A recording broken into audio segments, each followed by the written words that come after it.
Hello बच्चों। तो अपने लास्ट वीडियो में हमने पढ़ा था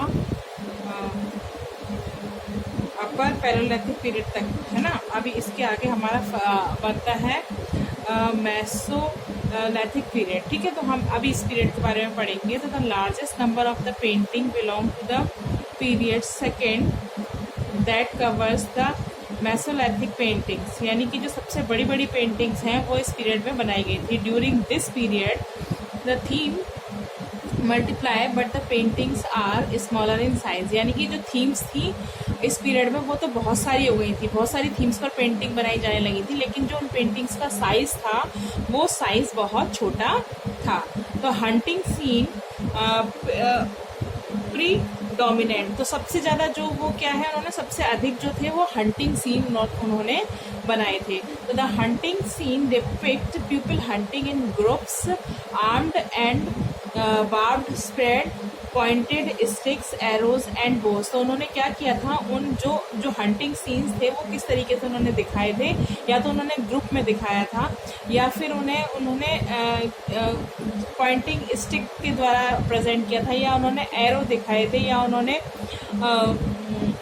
धनुष वगैरह, धनुष बाण के जरिए इस तरीके की पिक्चरें दिखाई थी जिसमें कि हम उनको मारते हुए या कुछ करते हुए दिखा रहे हैं। ठीक है, अभी क्या था, in some paintings these primitive man are shown with trap and snares probably to catch animals, यानी कि इसके अलावा क्या था, कुछ पेंटिंग्स ऐसी भी थी जिसमें कि हमने लोगों को जाल लेकर भागते हुए या कुछ भी करते हुए दिखाया था, जो कि शायद एनिमल्स को पकड़ने के लिए यूज़ की जा रही थी। तो the hunters are shown wearing simple clothes and ornament, और जो हंटर्स थे उनको बहुत सिंपल कपड़ों में और ऑर्नामेंट्स में दिखाया गया था। Sometimes man have been adorned with elaboratic head dresses and sometimes painted with mask also। तो यानी कभी कभी क्या हो रहा था, कभी कभी जो है वो मैन को उन्होंने इस तरीके से दिखाया था कि वो बड़े बड़े हेड ड्रेस, उन्होंने सिर पे कुछ बड़े बड़े पगड़ी टाइप में कुछ इस तरीके का पहना हुआ है, और sometimes painted with mask also, और कुछ कई बार कुछ मास्क की तरीके से भी उन्होंने अपने फेस पर पहन रखा है। तो एलिफेंट, बेसन, है ना, और tiger, boar, deer, antelope, leopard, panther, rhinoceros, fish, frog, lizard, squirrel and at times birds are also depicted, यानी ये जो सारे जानवरों के नाम दिए गए इन सबको उस समय डिपिक्ट किया गया था, और शायद उन्होंने बर्ड्स वगैरह भी उस टाइम पर बनाई थी। फिर क्या है, the Mesolithic artist loved to paint animals in some pictures, यानी उस पीरियड के जो वो लोग थे उनको जानवरों की पिक्चर्स बनाना बहुत पसंद था। एनिमल्स आर चेजिंग मैन, यानी कि ऐसे एनिमल्स जो कि आदमियों का पीछा कर रहे हैं। Other they are being chased and hunted by man, और दूसरी पिक्चर कुछ ऐसी भी थी जिनमें कि मैन उन लोगों की हंटिंग करने के लिए उनके पीछे भाग रहे हैं। Some of the animal paintings specially in the hunting scenes show a fear of animals, यानी कुछ जो सीन दिखाए गए हैं उसमें उन्होंने जानवरों को दिखाया है कि जानवर जो हैं वो उनसे काफ़ी डरे हुए हैं। But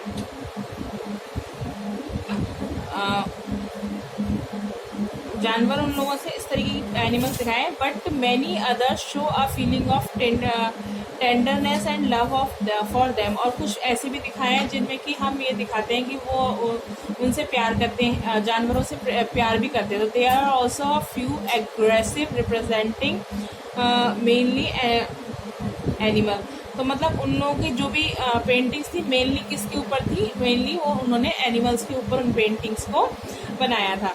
through animals were printed in the naturalistic style, जो एनिमल्स थे वो बहुत ही नेचुरलिस्टिक स्टाइल में बनाए गए थे। And humans were depicted only in stylistic manner, और ह्यूमन्स भी उसी तरीके से स्टाइलिश मैनर में दिखाए गए थे। Womens are painted both in nude and clothes, यानी वोमेंस को दोनों ही तरीके से न्यूड भी और कपड़ों में भी दिखाया गया है। And the young and the old equally find place in these paintings, और इन पेंटिंग्स में उन्होंने यंग और ओल्ड सभी तरह के लोग उनको दिखाया है। तो childrens are painted running, jumping and playing community dances provide a common theme. तो जो बच्चे हैं वो भी उनमें खेलते हुए, कूदते हुए, जंप करते हुए, भागते हुए, इस तरीके से बच्चों को दिखाया गया है। कम्युनिटी डांस भी उन्होंने उसमें दिखाया है। There are painting of pupil gathering fruit और हनी, यानी फ्रूट गैदर करते हुए या हनी पेड़ों से हनी लेते हुए, या फिर वोमेन्स हैं ऐसी जो ग्राइंडिंग एंड प्रिपेयरिंग फूड, जो भोजन बना रही हैं। Some of the pictures of man women के पिक्चर्स भी हैं। And children seem to depict a sort of family life, और कुछ उनकी फैमिली लाइफ के बारे में भी दिखा रखा है। In many of rocks shelters we find hand paints. कुछ ऐसे भी रॉक्स हैं जहाँ पर हमें हैंड पेंट्स भी देखने को मिलते हैं। And dots made by the fingerprints, और जो उसमें डॉट्स लगाई गई हैं वो फिंगरप्रिंट्स के जरिए लगाई गई हैं। अब हमारी जो नेक्स्ट पीरियड आता है वो है चाल्कोलिथिक पीरियड, है ना। चाल्कोलिथिक पीरियड यानी आप period third covers the chalcolithic period, यानी जो पीरियड थर्ड आता है उसमें चाल्कोलिथिक पीरियड आ जाता है। The painting of this period reveals the associations, यानी कि जुड़ाव जो है वो इस पीरियड की पेंटिंग्स में देखने को मिलता है। Content and mutual exchange of requirement of the cave dwellers of these areas with settled agriculture communities of Malwa plants, है ना। यानी प्लेन्स, मालवा प्लेन्स, यानी मालवा प्लेन्स में जो लोग रह रहे थे, खेती करते थे, जो कम्युनिटी वहाँ रह रही थी, उनकी क्या क्या रिक्वायरमेंट्स थी, वो सारी चीज़ें चाल्कोलिथिक एज के पीरियड में दिखाई गई हैं। Many of the chalcolithic ceramic and rock paintings bear common motifs. For example, cross, hest, square, lattice, poetry,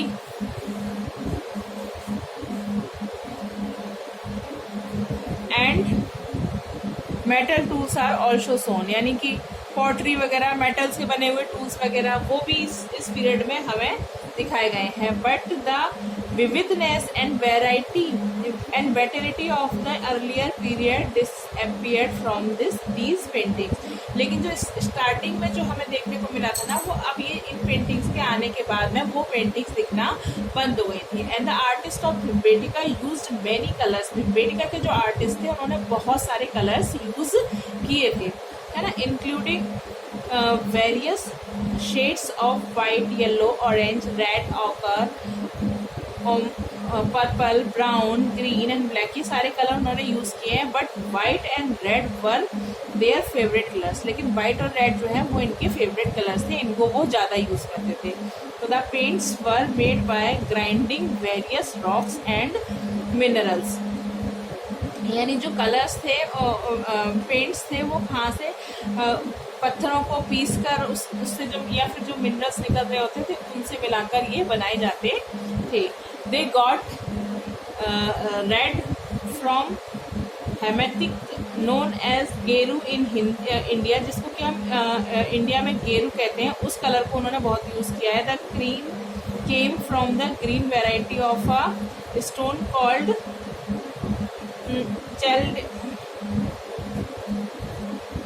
चैलेसिडोनी, यानी कि एक ऐसा हरा पत्थर जिसका कि नाम चैलेसिडोनी है, उस पत्थर को पीस कर उन्होंने हरा रंग बनाया था।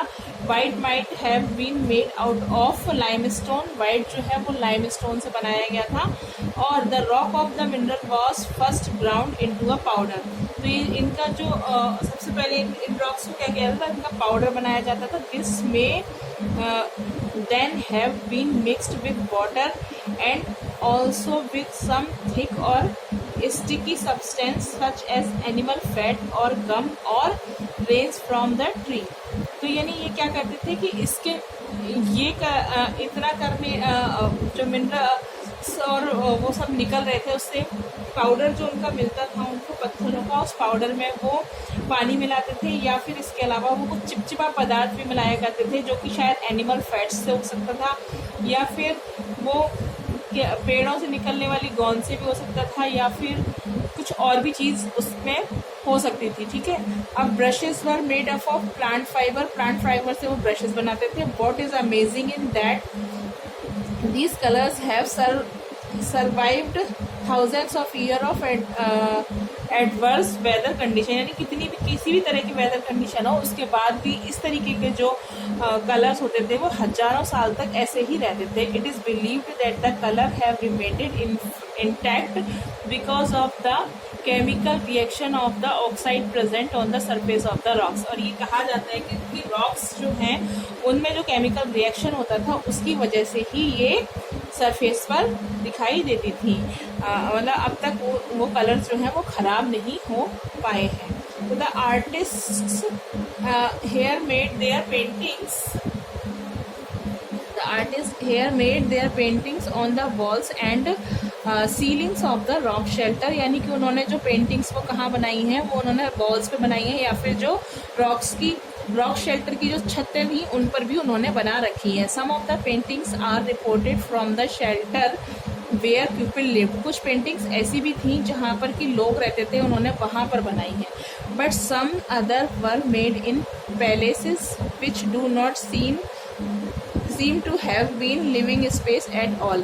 और लेकिन कुछ पेंटिंग्स ऐसी भी हैं जहाँ पर कि ऐसे स्थानों पर बनाई गई हैं which do not seem to have been living, यानी यहाँ पर ऐसा नहीं लगता है कि वहाँ पर शायद कोई रहता था. तो perhaps these places have had some religious importance. हो सकता है कि शायद ये जो जगह थी कुछ धार्मिक इम्पोर्टेंस रखती होंगी. Some of the most beautiful paintings are very high up on the rock shelters or close to the ceiling of the rock shelter. यानी कुछ बहुत ही सुंदर पेंटिंग्स हैं वो कहाँ है, रॉक के जो रॉक शेल्टर है उस पर ही दिखाई दे रही हैं. One may wonder why early human being choose to paint on the rocks in such as uncomfortable position. ये एक बहुत ही आश्चर्यजनक बात है कि कि लोगों ने उन गुफाओं के उस हिस्से को जो कि जहाँ पर कि पेंट करना बहुत डिफिकल्ट है, यानी आप छत पर गुफाओं की छत पर नीचे की साइड सीलिंग पर जाकर अगर बना रहे हो पेंटिंग तो बहुत डिफिकल्ट होता है, तो ऐसी जगह को उन्होंने क्यों चुना. The paintings made at these place were perhaps for people to be able to notice them from the distance. शायद द पेंटिंग्स जो है वो जैसे स्थानों पर बनाई गई तो उनको लगा कि वो लोगों की नज़र में शायद ज़्यादा दूरी से अच्छी तरीके से आ पाएंगी. The paintings through from the remote past do not lack pictorial quality, यानी कि इस तरह की जो पेंटिंग्स थी उनमें कोई पिक्टोरियल क्वालिटी नहीं थी. Depict various limitation such as acute working condition, उन्होंने कुछ काम करने वाली कंडीशन को, इनएक्टेड टूल्स कुछ मटेरियल्स आदि को दिखाया है. There is a charm of simple rendering of scenes of the environment in which the artist lived, यानी ये हो सकता है कि उस समय जिस तरह के एनवायरनमेंट में आर्टिस्ट रहते थे वो उसको उन्होंने उसी तरीके से उन्होंने उसको प्रेजेंट किया है. The man shown in them appears adventurous and rejoicing in their lives. तो इस टाइम के जो लोग हैं वो बहुत एडवेंचरस नज़र आ रहे हैं, आते हैं कि भाई वो बहुत एडवेंचरस रहे होंगे. And the animals are shown more youthful, animals भी जो है वो बहुत ही यूथफुल दिखाई दे रहे हैं, मैजेस्टिक दिखाई दे रहे हैं, जादुई लग रहे हैं. परहैप्स एक्चुअली शायद वो ऐसे ही हों. The primitive artist seem to possess an interesting passion for story telling, यानी उन्होंने एक स्टोरी टेलिंग टाइप से दिखाने की कोशिश की है. और this picture depicts in a dramatic way, ये पिक्चर्स जो हैं वो एक बहुत ही ड्रामेटिक वे में दिखाई गई हैं. Both man and animals engaged in the struggle for survival, इसमें दोनों ही मैन और एनिमल्स दोनों को ही सर्वाइव करते हुए दिखाया गया है. In one of the scene a group of people have been shown hunting a bison, यानी कि एक सीन में ऐसा है जिसमें कि एक बैल को हंटिंग करते हुए बहुत सारा एक लोगों का ग्रुप है जो कि एक बैल की हंटिंग कर रहा है. And in the process some injured man are depicted, इस प्रोसेस में कुछ घायल लोग भी दिखाए गए हैं जो कि लेटे हुए हैं और यहाँ वहाँ ग्राउंड पर फैले हुए हैं. Other seen an animal is shown in the agony of death, और दूसरे सीन में शायद एक ऐसा भी व्यक्ति दिखाया गया है जो कि मरने वाला है, and the man are depicted dancing, और एक व्यक्ति डांस करते हुए भी दिखाया गया है। These kinds of paintings, sorry, these kinds of paintings have given man a scene of power over the animals he would meet in the open. यानी इस तरह की पेंटिंग्स दिखाई गई है कि ओपन में वो किस तरीके से मिलते थे। अब the paintings of individual animals shows the mystery of skills of primitive artists in drawing these forms, both proportion and the total effect। यानी कि ये जो पेंटिंग्स हैं वो इंडिविजुअली एनिमल्स को शो करने के लिए भी बनाई गई थी। इसमें स्किल ऑफ प्रिमिटिव आर्टिस्ट की एक बहुत ही अच्छी स्किल इसमें नज़र आती है, और इफ़ेक्ट नज़र आते हैं जो उसने उसके अंदर दिखाए हैं। It is interesting to note that at many rocks art sites often a new paintings is painted on the top of older painting। यानी कि इनमें एक इंटरेस्टिंग बात ये देखने को मिलती है कि बहुत सारी रॉक आर्ट ऐसी हैं जहाँ पर कि एक नई painting painted on the top and older painting, यानी किसी पुरानी पेंटिंग के ऊपर एक नई पेंटिंग उसी टॉप पर बनाई गई है। At Bhimbetka in some places there are as many as 20 layers of paintings। यानी भिम्बेटका में शायद पेंटिंग्स की 20 layers भी बनी हुई हैं। One on top of another, यानी एक दूसरे के ऊपर है। Why did the artist paint in the same place again and again. ऐसा क्यों हुआ है कि किसी भी पेंटर्स ने एक ही जगह पर बार बार पेंटिंग की है। May be this was because the artist did not like his creation and painted another painting on the previous one. हो सकता है कि शायद ऐसा भी हुआ हो कि पेंटर को अपनी पेंटिंग पसंद ना आई हो और उसने फिर उसी पेंटिंग के ऊपर दूसरी पेंटिंग बनाई हो। और some of the paintings are place were considered scared और स्पेशल और this was because the area may have been used by different generation of the people at different time। तो क्या हुआ है कि शायद ये अलग अलग, ये भी हो सकता है कि अलग अलग जनरेशन के पेंटर्स ने अलग अलग टाइम पर ये अलग अलग पेंटिंग्स बनाई हों। तो this prehistoric paintings help us to understand about early man being. यानी ये जो प्री हिस्टोरिक पेंटिंग्स हैं इससे हमें अर्ली मैन के बारे में पता चलता है। देयर लाइफ स्टाइल, कैसी उनकी लाइफ स्टाइल थी, कैसे उनकी फूड हैबिट्स थी, क्या उनकी डेली एक्टिविटीज़ थी। Above all they help us understand their mind. इन सबसे हमें उनके माइंड को समझने में आसानी होती है। And the way they thought, और ये पता चलता है कि वो किस तरीके से सोचते थे। Prehistoric period remains are a great witness to the evolution of human civilisation through the numerous rock weapons. यानी बहुत सारे रॉक वेपन्स के थ्रू हमें उस समय की सभ्यता के बारे में भी काफ़ी कुछ पता चलता है। टूल्स मिले हैं, तो क्रैमिक्स एंड बोन वगैरह भी हैं।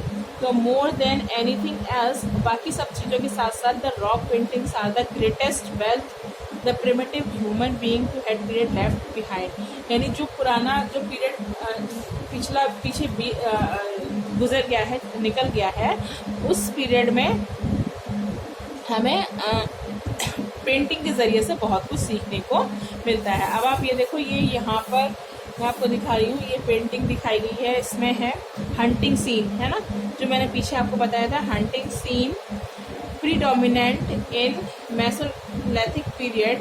This is one of such scene where a group of people are shown hunting a bison।